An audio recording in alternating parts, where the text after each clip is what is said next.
dengan video praktikum dari magnetika.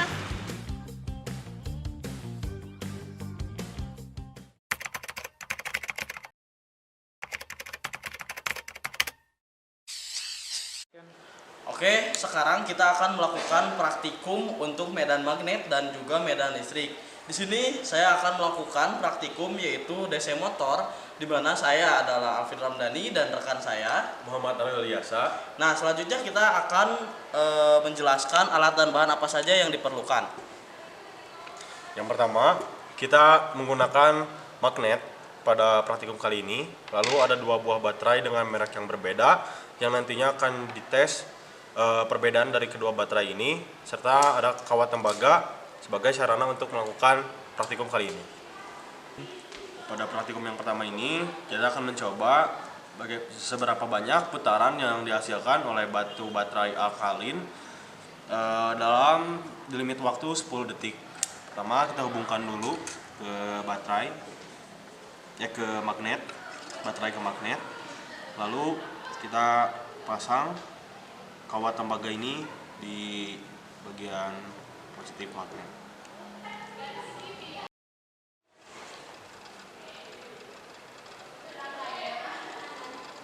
Nah, sekarang kita akan menggunakan dry cell. Kita rangkai terlebih dahulu seperti ini. Lalu kita akan hitung putarannya.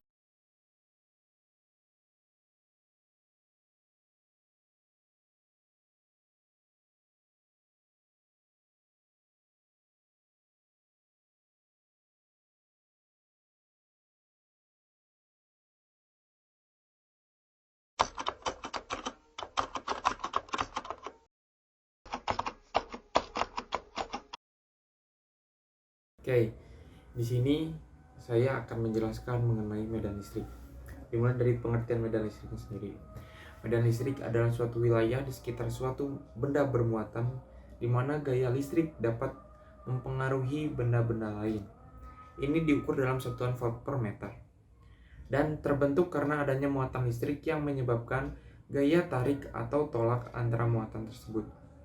Hukum Coulomb menyatakan bahwa gaya listrik antar dua muatan sebanding dengan perkalian kedua muatan dan berbanding terbalik dengan kuadrat jarak di antara keduanya. Kemudian di sini terdapat 3 sifat-sifat medan listrik.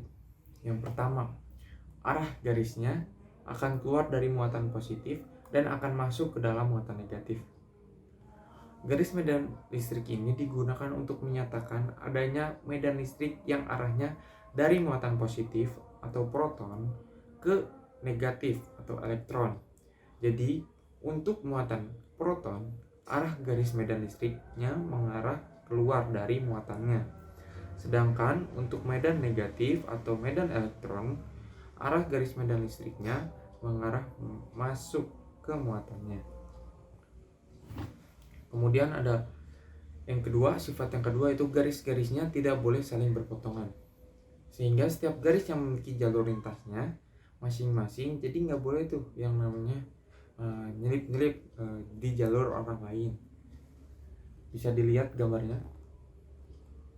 Kemudian sifat yang ketiga yaitu semakin rapat garisnya, maka menunjukkan medan listriknya semakin kuat.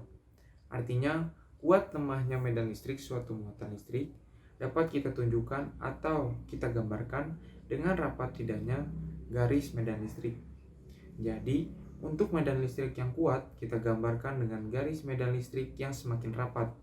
Sedangkan untuk medan listrik yang lemah, kita gambarkan dengan garis medan listrik yang renggang. Bisa dilihat gambarnya. Selanjutnya, dari mana sih asal medan listrik? Nah, untuk rumus matematika untuk medan listrik dapat diturunkan melalui hukum Coulomb, yaitu gaya antara 2 titik muatan, yaitu dengan rumus F sama dengan Q1 kali Q2 per R kuadrat kali R. Menurut persamaan ini, gaya pada salah satu titik muatan sebanding lurus dengan besar muatannya. Medan listrik didefinisikan sebagai suatu konstan perbandingan antara muatan dan gaya. Maka medan listrik bergantung pada posisi suatu medan. merupakan sebuah vektor yang bergantung pada vektor lainnya. Medan listrik dapat dianggap sebagai gradien dari potensial listrik. Jika beberapa muatan yang disebarkan menghasilkan potensial listrik, gradien potensial listrik dapat ditentukan. Gradien potensial listrik. Medan listrik dapat pula dihitung apabila suatu potensial listrik diketahui melalui perhitungan gradiennya dengan rumus di bawah ini.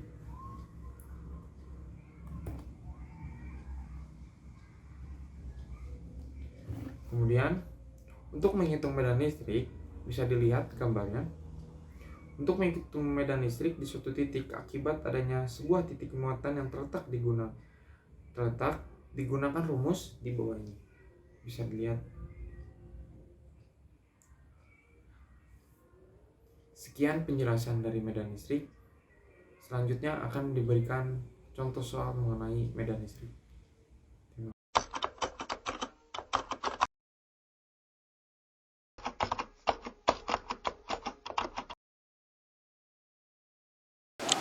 Perkenalkan, saya Yoga. Saya akan memberikan salah satu contoh soal mengenai elektrisasi. Seperti yang terlihat di papan, carilah intensitas medan listrik pada titik P, min 4, 6, minus 5 dalam ruang bebas yang ditimbulkan oleh muatan Q dengan besar 0,1 mikrocoulomb pada titik asal.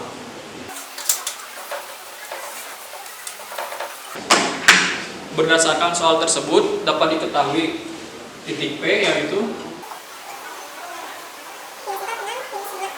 dan kita misalkan saja titik asal itu adalah titik O. Nah, kemudian titik-titik ini dirubah ke dalam sistem koordinat kartesian, maka akan menjadi 6AY minus 5AZ. Nah, sedangkan yang bawahnya akan menjadi 0AX tambah 0AY tambah 0AZ, dan muatannya yaitu Q sebesar 0,1 mikrocoulomb, atau bisa diubah menjadi 0,1 kali 10 pangkat minus 3 coulomb. Untuk menyelesaikannya, pertama-tama kita harus mencari arah vektor O terhadap vektor P. Nah, untuk mencarinya adalah dengan mengurangkan vektor P dengan vektor O.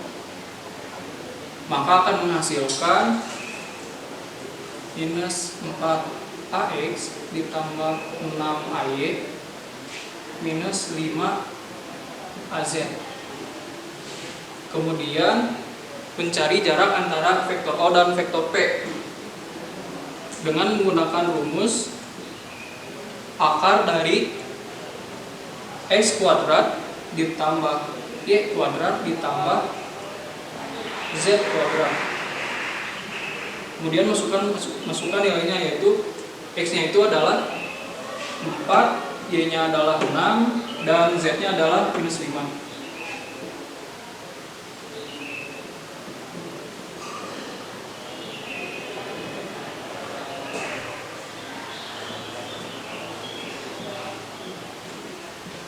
Maka akan menghasilkan akar 77, atau jika disederhanakan menjadi 8,77.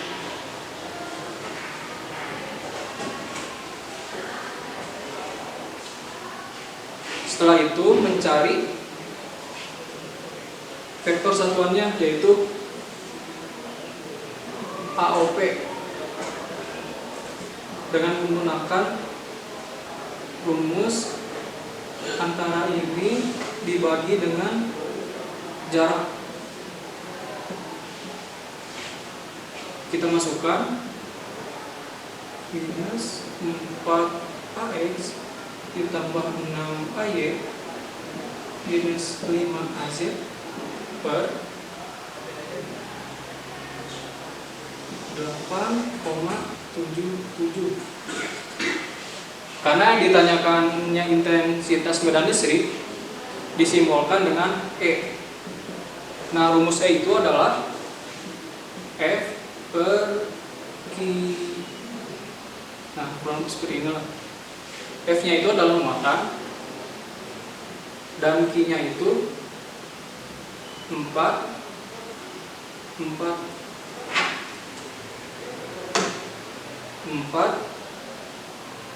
V epsilon 0 ROP kuadrat. Nah, ROP ini adalah jarak antara vektor O dan P. Nah, kemudian dikali dengan vektor satuannya A OP.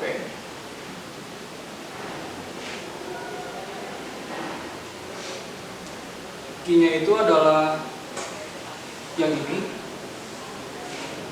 0,1 kali 10 pangkat minus 30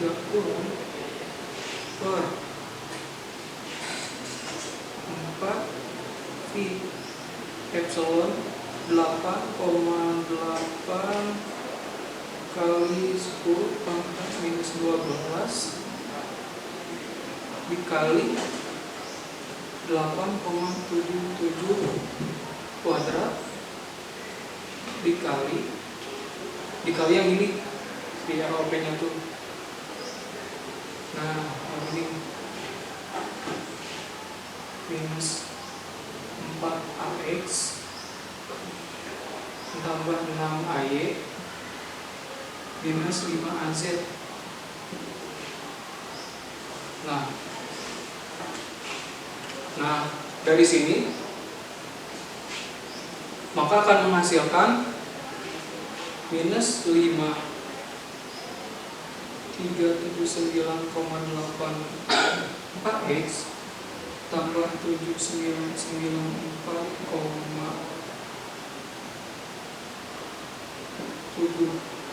AY